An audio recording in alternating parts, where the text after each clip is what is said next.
Salam saudara yang dikasih Tuhan, senang berjumpa dengan saudara. Dan hari yang baru ini saya ingin memberitakan kepada saudara bagaimana pertolongan Tuhan kepada bangsa Israel melalui kepemimpinan seorang wanita.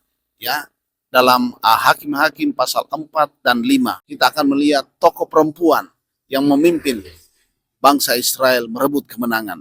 Nah saudara, saya ingin menginformasikan kepada saudara bahwa memang sudah sejak lama ya bangsa Israel ini mengizinkan perempuan ada dalam kepemimpinan. Kesempatan memimpin ini sudah sejak mereka berada di tanah Kanaan sampai pada hari mereka dinyatakan merdeka, yaitu pada tanggal 14 Mei 1948. Nah, menariknya saudara yang dikasih Tuhan, ada dua wanita yang menandatangani deklarasi kemerdekaan Israel. Salah satunya bernama Golda Meir. Meir dalam bahasa Ibrani artinya bersinar. Nah, saudara yang dikasih Tuhan, sejak Perdana Menteri Israel dipegang oleh Golda Meir, Israel memiliki rasa percaya diri. Karena mereka baru saja menang dengan negara-negara Arab dan banyak wilayah yang mereka rebut. Saudara yang dikasih Tuhan, sekali lagi, saya ingin menekankan bahwa kepemimpinan perempuan sudah ada di Israel sejak mereka masuk dan menduduki tanah Kanaan. Jadi ini bukan hal yang baru. Dalam Alkitab Perjanjian Lama dan Tanak diceritakan tentang seorang yang bernama Deborah. Deborah adalah seorang nabiah yang memimpin bangsa Israel dalam pertempuran melawan Raja Kanaan. Kisah tentang Deborah dapat saudara lihat dalam Perjanjian Lama pasal 4 dan 5 serta kitab Tanak orang Yahudi. Saat Deborah jadi hakim, Israel itu ada di bawah penindasan atau tekanan penjajahan Raja Kanaan yang bernama Yabin. Yabin ini memiliki seorang panglima tentara bernama Sisera. Yabin dan Sisera sangat ditakuti oleh orang Israel karena mereka memiliki perlengkapan senjata perang yang sangat hebat. Ada 900 kereta besi yang mereka miliki. Sekarang mari kita lihat rahasia kemenangan Deborah dan Barak dalam peperangan melawan Raja Kanaan yang bernama Yabin dan panglimanya yang bernama Sisera. Apa rahasia kemenangan Israel tersebut?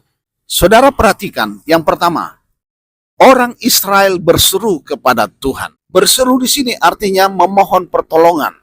Berseru di sini artinya mereka memohon belas kasihan Tuhan. Ada kurang lebih 20 tahun mereka dalam penjajahan. Ada 20 tahun mereka dalam penindasan. Dan saat mereka berseru, mereka meminta pertolongan kepada Tuhan. Tuhan menjawab. Setelah mereka berseru, maka firman Tuhan datang kepada Deborah, nabiya itu. Setelah firman Tuhan ada, yang ketiga, harus ada tindakan. Jadi saudara lihat rahasianya. Pertama, mereka berseru kepada Tuhan. Yang kedua, hidup ini harus ada firman. Yang ketiga, ada tindakan.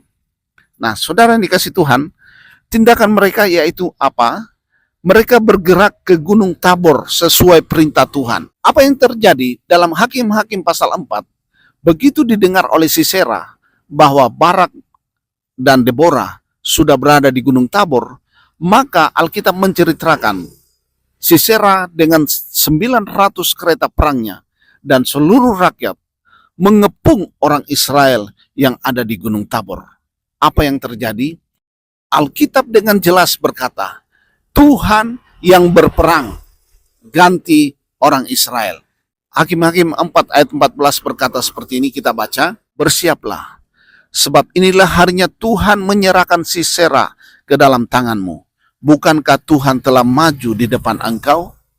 Jadi saudara yang dikasih Tuhan, kemenangan Deborah adalah campur tangan Tuhan. Kemenangan Deborah dengan Barak adalah cara Tuhan memperlihatkan bahwa peperangan ada di dalam tangan Tuhan, kemenangan ada dalam tangan Tuhan. Saudara bisa bayangkan, Sisera menggerakkan segala kereta perangnya. Kita baca ayat 13. Dikerahkannyalah segala keretanya, 900 kereta besi. Dan seluruh rakyat yang bersama-sama dengan dia dan seterusnya. Apa yang terjadi? Tuhan mengacaukan Sisera serta keretanya. dan seluruh tentaranya oleh mata pedang di depan Barak. Sehingga Sisera turun dari keretanya dan melarikan diri, dan seterusnya.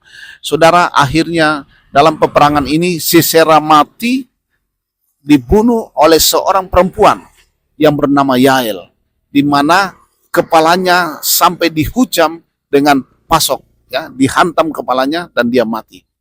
Dalam renungan ini saya ingin mengajak saudara untuk memperhatikan Allah bisa memakai siapa saja untuk menyatakan kehebatannya. Allah bisa memakai siapa saja untuk menyatakan kemuliaannya. Allah bisa memakai saudara, entah saudara perempuan, entah saudara laki-laki, siapa saja. Persoalannya, kita harus berseru. Kita harus memohon belas kasihan Tuhan. Saya tidak tahu apa masalah saudara. Saya tidak tahu apa kesulitanmu. Mungkin saudara sementara dalam peperangan dengan masalahmu. Jangan takut dengan jumlah musuhmu yang banyak. Jangan takut dengan kekuatan mereka yang besar, sebab Allahmu dahsyat. Itu sebabnya saudara perhatikan Mazmur 60 ayat 14 berkata, dengan Allah kita akan lakukan perbuatan-perbuatan yang besar, karena Allah sendiri akan menginjak-injak musuh kita. Katakan amin. Oleh karena itu saudara tetap semangat jalani hidup ini. Masalah apa yang saudara hadapi, ingatlah ada Tuhan, sertakan Tuhan dalam seluruh persoalan dan kesulitanmu, dalam seluruh masa depanmu. Jangan lupa berserulah kepada Tuhan, minta pertolongan Tuhan, karena Allah yang kita sembah di dalam nama Yesus Kristus adalah Allah yang hidup dan berkuasa. Tetap semangat, ingat saudara, Deborah menang karena Tuhan, Barak menang karena Tuhan. Mari saatnya kita juga bisa menang karena Tuhan. Saudara lihat Israel dengan Perdana Menteri wanitanya Golda Meir, dan di dalam Alkitab dinyatakan juga Deborah sebagai hakim pertama Israel. Saudara yang dikasih Tuhan, inilah yang saya bagikan kepada saudara. Perdana Menteri Israel yang keempat, seorang perempuan yang bernama Golda Meir, seorang yang bersinar dan sangat ditakuti, wanita besi yang perkasa. Dan di dalam Hakim-Hakim 4 dan di dalam kitab Tanak orang Israel ada juga Deborah. Deborah memiliki nama belakang yaitu berapi-api. Seorang wanita yang berapi-api, semangat. Apapun kesulitanmu, engkau harus semangat menjalani hidup ini. Semangat apapun masalahmu. Karena dengan demikian Allahmu perkasa. Kalau engkau sertakan Tuhan, engkau akan lihat pertolongan Tuhan. Kalau engkau berseru saat ini, maka pembelaan Tuhan jadi milikmu. Tetap semangat saudara.